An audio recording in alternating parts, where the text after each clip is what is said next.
Muy buenas noches, sean todos bienvenidos a los libros de la casa. Hoy me gustaría invitarlos a que desempolváramos uno de esos grandes escritores de la literatura latinoamericana. Me refiero al mexicano Juan Rulfo y concretamente un cuento llamado Es que somos muy pobres. Entonces, sin dar más largas al asunto, comencemos. Aquí todo va de mal en peor. La semana pasada se murió mi tía Jacinta y el sábado, cuando ya la habíamos enterrado y comenzaba a bajársenos la tristeza, comenzó a llover como nunca. A mi papá eso le dio coraje, porque toda la cosecha de cebada estaba asoleándose en el solar y el aguacero llegó de repente, en grandes olas de agua, sin darnos tiempo ni siquiera de esconder aunque fuera un manojo. Lo único que pudimos hacer, todos los de mi casa, fue estarnos arrimados debajo del tejabán, viendo cómo el agua fría que caía del cielo quemaba aquella cebada amarilla tan recién cortada. Y apenas ayer, cuando mi hermana Tacha acababa de cumplir 12 años, supimos que la vaca que mi papá le regaló para el día de su santo se la había llevado el río. El río comenzó a crecer hace 3 noches, a eso de la madrugada. Yo estaba muy dormido y sin embargo el estruendo que caía del río al arrastrarse me hizo despertar enseguida y pegar el brinco de la cama con mi cobija en la mano como si hubiera creído que se estaba derrumbando el techo de mi casa. Pero después me volví a dormir porque reconoció el sonido del río y porque ese sonido se fue haciendo igual hasta traerme otra vez el sueño. Cuando me levanté, la mañana estaba llena de nublazones y parecía que había seguido lloviendo sin parar. Se notaba en que el ruido del río era más fuerte y se oía más cerca, se olía como se huele una quemazón, el olor a podrido del agua revuelta. A la hora en que me fui a asomar, el río ya había perdido sus orillas. Iba subiendo poco a poco por la calle Real y estaba metiéndose a toda prisa en la casa de esa mujer que le dicen la tambora. El chapaleo del agua se oía al entrar por el corral y al salir en grandes chorros por la puerta. La tambora iba y venía caminando por la que era ya un pedazo de río, echando a la calle sus gallinas para que se fueran a esconder a algún lugar donde no las llevara la corriente.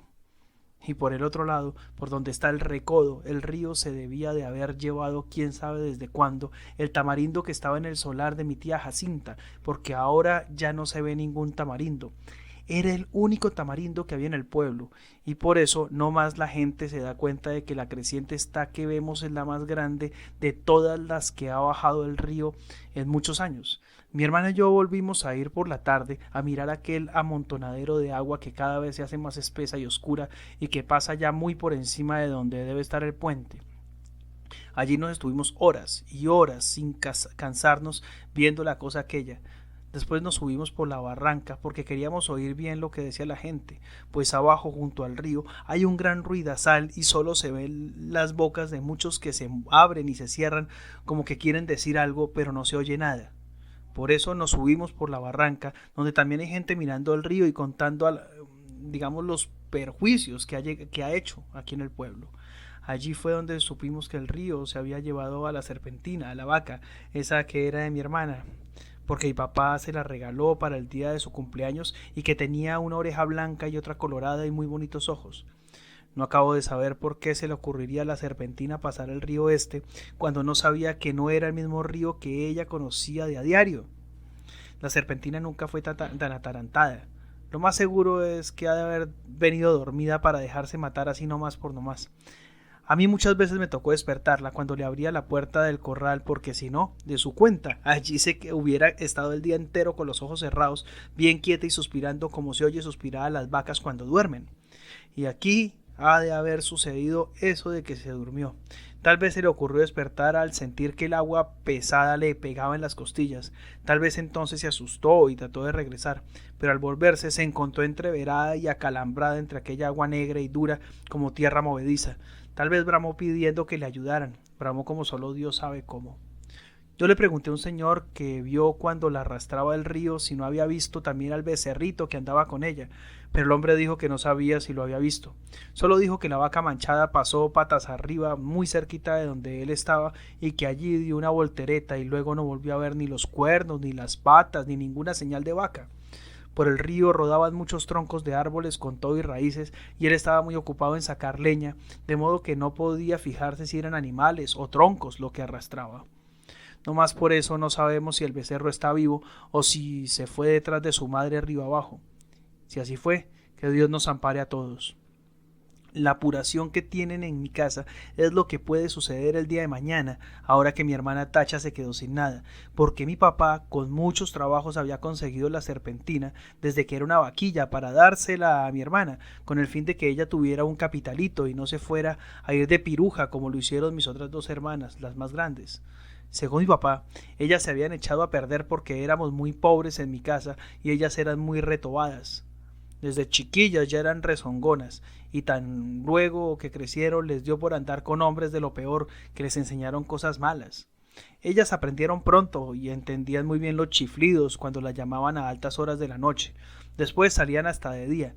Iban cada rato por el agua del río y a veces, cuando uno menos se lo esperaba, allí estaban en el corral, revolcándose en el suelo, todas encueradas y cada una con un hombre trepado encima. Entonces mi papá las corrió a las dos. Primero les aguantó todo lo que pudo, pero más tarde ya no pudo aguantarlas más y les dio carrera por la calle. Ellas se fueron, pero a Yutla. Para Yutla se fueron ellos, o no sé para dónde, pero andan de pirujas. Por eso le entra la mortificación a mi papá, ahora por la Tacha, que no quiere vaya a resultar como sus otras dos hermanas, al sentir que se quedó muy pobre viendo la falta de su vaca, viendo que ya no va a tener con qué entretenerse mientras le da por crecer y pueda casarse con un hombre bueno que la pueda querer para siempre. Y eso ahora va a estar difícil. Con la vaca era distinto, pues no hubiera faltado quien se hiciera el ánimo de casarse con ella solo por llevarse también aquella vaca bonita. La única esperanza que nos queda es que el becerro esté todavía vivo. Ojalá no se le haya ocurrido pasar el río detrás de su madre, porque si así fue, mi hermana Tacha está tantito así de retirado de hacerse piruja, y mamá no quiere, y mamá no sabe por qué Dios la castigó tanto al darle unas hijas de ese modo, cuando en su familia, desde su abuela para acá, nunca ha habido gente mala. Todos fueron criados con el temor de Dios y eran muy obedientes y no le cometían irreverencias a nadie. Todos fueron por el estilo. ¿Quién sabe de dónde les vendría a ese par de hijas suyas aquel mal ejemplo? Ella no se acuerda, le da vueltas a todos sus recuerdos y no ve claro dónde estuvo su mal o el pecado de nacerle una hija tras otra con la misma mala costumbre. No se acuerda. Y cada vez que piensa en ellas llora y dice que Dios las ampare a las dos. Pero mi papá se alega y empieza a alegar duro que aquello ya no tiene remedio.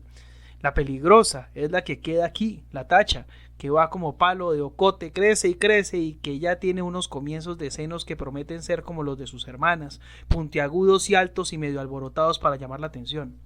Sí, dice, le llenará los ojos a cualquiera donde quiera que la vean, y acabará mal, como que estoy viendo que acabará mal.